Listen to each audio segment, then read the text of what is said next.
반갑습니다, 형님들. 안녕하세요. 자, 주말 해외 축구 한번 시작해 보도록 하겠습니다. 오늘은 이제 좀 세리아나 라리가 위주로 좀 해보려고 해요.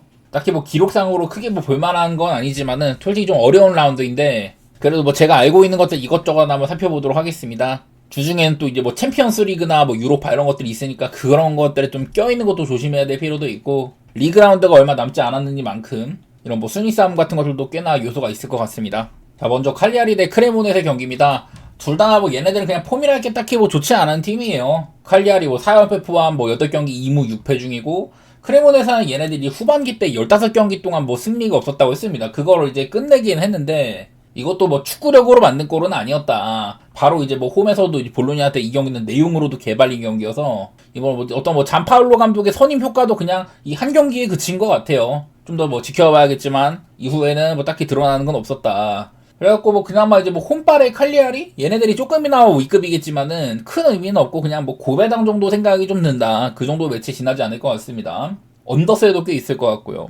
그 다음은 토리노 대 베로나인데, 요즘에 토리노는 사실 기세 같은 건 좀 괜찮아요. 직전 경기 사실 이게 원정 1대0 승리긴 했지만 서로 간에 수비도 별로였었고 실수도 막 나와가지고 실점을 할 뻔도 했거든요. 근데 피사가 워낙 못해가지고 못 넣은 골이었었습니다. 어쨌든 1대0으로 뭐 승리하긴 했다. 이때 뭐 배상도 나쁘진 않았었죠. 그리고 이제 베로나 얘네들도 그 이제 피오렌티나한테 1대0으로 졌지만은 뭐 골대샷도 있었다든지 데헤아의 선방쇼 뭐 이런 것 때문에 그런 것 때문에 좀 무득점이었지, 사실 오바가 날 만한 경기이기도 했거든요. 그래서 경기 운영 같은 거는 사실 토리노가 나쁘진 않은데, 원래 그전에는 되게 오바 팀이었다가 감독 바뀌고는 조금 언더 팀으로 가는가 싶더니 요즘에 또 잠잠합니다. 베로나도 원래는 좀 실점이 많은 그런 오바 팀에 속하는데 지금은 그런 것도 별로 없고요. 언더오버는 좀 감이 안 잡히네요 요즘에. 내용상으로는 좀 이름 아웃을 때는 오바 같은 것도 볼만한 놈들인데 사실 뭐 오바 배당도 확률도 그렇게 막 높아 보이진 않아서 저는 뭐 그런 쪽으로 가는 건 좀 별로 같고요. 여기는 그나마 이런 맞대결 같은 건 좀 볼 게 있는데 무승부 비율이 대단히 높긴 합니다만은 그래도 이제 토리노가 2021년 이후로는 6승 3무 꽤나 뭐 강한 편이기도 했습니다. 맞대결 상으로도 그동안 보니까 원정에서도 되게 강했네요. 오히려 홈에서 좀 승리가 많이 없었지. 이런 것들도 어쨌든 토리노를 보는 뭐 근거 중에 하나라고 볼 수 있을 것 같습니다. 지금은 저런 때보다도 베로나의 경쟁이 약해 보여가지고 토리노 쪽으로 보도록 할게요. 그 다음 이제 밀란 대 우디네세입니다. 딱 그냥 최근 흐름으로는 햄무 정도 보기 좋은 경기 같아요. 이 올해 밀란이 얘네들이 전반적으로 좀 좋은 면도 많이 봤지만 결국 이 영입생들 41살의 모드리치나 뭐 라비오 이런 애들한테 중원에서 기대는 부분도 컸었고, 공격도 이제 퓰리식에 엄청 막 공격 포인트 차곡차곡 잘 쌓다가 이런 것들이 한 중반 지나고 나서 확 멈춰버렸었습니다. 요즘은 뭐 이제 파블로비치 같은 센터백들의 공격 가담이나 바르테스하기 이런 애들한테나 좀 긍정적인 게 나오지, 공격 부분은 별로 팀적으로 칭찬할 게 거의 없어요. 레앙도 아프고 사온 이제 뭐 산티아고 히메네즈, 필크르쿠, 은쿤쿠 싹 다 그냥 다 별로입니다. 그래서 알레그리식의 이런 1대0을 추구하는 우노제로 축구의 전형 같다. 오히려 요즘엔 좀 잘 이기지도 못하고 있기도 하죠. 원래 이제 파르마전에서 지기 전까지는 리그에서 아주 뭐 기나긴 무패 엔진도 있었는데 그 다음부터는 좀 이제 지는 민도도 생기는 편입니다. 그래서 별로 좋은 시기는 아니고요. 우디네세도 그냥 뭐 이런 저득점 축구가 꽤 닿기도 하고, 나름대로 이제 중원에 에켈렘캄프, 뭐 칼스트롬 이런 애들이 좀 무기라고 할 수는 있는데, 뭐 내일 예상 선발 명단도 좀 비슷하게 나온다고 합니다. 보니까 밀란이 수비진 쪽에는 좀 공백이 있어도 앞쪽은 그래도 주전들이 많이 나오는 편인데, 우디네세도 단단하게 나오는 거는 크게 뭐 차이는 없더라고요. 우디네세는 솔직히 말해서 이번 시즌 내내 특색 같은 것들도 크게 뭐 없어 보이고 딱 그냥 햄무나 무승부 언더 이런 쪽으로 그냥 보는 게 맞을 것 같습니다. 밀란의 공격력도 좀 시원치 않아가지고. 그 다음 아탈란타 대 유벤투스인데요. 이게 아탈란타가 참 얘네들이 편차가 큰 놈들입니다. 얘네들이 막 챔스 끼고 이런 시기에는 막 승리가 엄청 없다가 그러다 탈락하고 나서는 약팀들을 쉽게 패왔습니다. 직전 이제 레체전이 이게 크루스토비치도 엄청 이상적인 모습이었고, 스칼비니의 첫 골은 이게 센터백이 박스 안에서 득점한 거였었어요. 그러니까 아탈란타의 축구 이런 것들을 요약하는 그림이었다. 근데 뭐 이런 와중에 유벤투스한테는 어떨지 모르겠습니다. 얘네들도 요즘 나름대로 안 좋은 기간 이후에 꽤나 회복세이기는 하거든요. 유벤투스가 직전 이제 제노한테는 홈에서는 제노한테 강했다고 했었잖아요. 그런 것들도 조금 나온 것 같고, 사실 초반부터 득점들이 되게 쉬운 게 나왔었는데 맥케니가 한 두 개 정도는 진짜 결정적인 걸 놓쳤거든요. 그거 아니었으면 아예 뭐 대승까지 나올 뻔 했었습니다. 그래서 뭐 길진 않지만은 최근 몇 년 동안에는 뭐 양 팀에 엄청 뭐 둘 사이에 어느 한쪽이 되게 엄청 잘 나갔다던가 이런 것들도 많지 않아서 최근 20경기 동안 맞대결상 이제 무승부가 10번이나 있기도 하거든요. 나는 지금은 어느 한쪽이 막 크게 주도할 것 같지는 않아. 뭐 무승부 생각도 조금 나기도 하고요. 다음 이제 이제 라리가로 가볼 텐데, 레알 소시에다드 대 이제 알라베스입니다. 저는 소시지 경기마다 요즘 하는 얘기가 이 마타라조 감독 체제 전경기 득점. 이제 감독님이 꼬마전부터 지휘를 해가지고 쭉 이렇게 뭐 중간중간 지는 경기도 있지만 일단은 그래도 좋은 기억들이 많이 있었고요.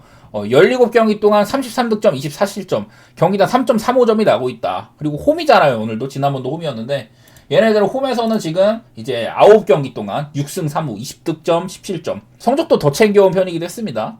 반대로 이제 알라베스 같은 경우는 직전 오사수나한테도 원래 상대 전적이 알라베스가 오사수나한테 엄청 약하다고 했었는데 이것도 뭐 겨우겨우 비겼죠. 딱 지금 강등권 바로 윗순위에 있고요. 그냥 그대로 느낌인 것 같습니다. 전보다 요즘엔 좀 언더세도 없기도 하고 그냥 소시지의 특성 생각해가지고 소시지 쪽이나 뭐 오바 이런 쪽으로 보는 게 편할 것 같아요. 사실 이제 소시지가 직전 이제 그 레반테전도 되게 좀 전반전에는 지배적이었는데 후반전에는 좀 위기도 좀 있었거든요. 그러다가 결국에는 뭐 마행하게 했지만 뭐 이렇게 맞대결로도 사실 알라베스가 소시지를 조금 잘 이긴 것도 있었고 맞대결은 그렇게 편하지가 않아서 저는 그냥 딱 이제 기록만 따라가는 소시지 승이나 뭐 오바 이런 쪽으로 보도록 할게요. 자, 그 다음에 엘체 대 발렌시아인데 엘체는 이제 승격하고 나서 초반에 조금 괜찮다가 후반기에 DTD가 엄청 빡셌던 팀이죠. 얘네들도 12경기 동안 3무 8패로 아예 승리가 없다가 이제 마요르카한테 탈출하긴 했어도 바로 또 라이오 원정까지도 져버렸습니다. 근데 얘네는 이제 홈이랑 원정 편차가 상당한 애들인데 올 시즌 29승점이거든요. 근데 그 중에 25점이 홈이었어요. 원정은 0승 4무 11패 단 4승점밖에 없다. 그래서 홈 경쟁력은 좀 있는 편인데 사실 이제 상대인 발렌시아는 제가 좀 분석이 영 안 돼가지고 피하는 팀이긴 한데요. 얘네들도 그래도 이제 홈보다는 원정이 좀 약한 편이고 그냥 나는 엘체가 홈이면은 좀 지지 않을 거라는 방향? 그 정도로 좀 보고 싶긴 하네요. 그래서 고배당으로 무승부나 엘체 햄무 뭐 이런 식으로 보는 게 좋을 것 같습니다. 저는 무승부를 조금 더 우선시 해보겠습니다. 엘체도 뭐 믿음이 없어서. 다음은 이제 바르셀로나 대 에스파뇰인데요. 뭐 카탈루냐 더비입니다. 사실 이게 맞대결로는 그냥 원정은 종종 바르시아가 사고도 나는데 홈에서는 변수가 없었어요.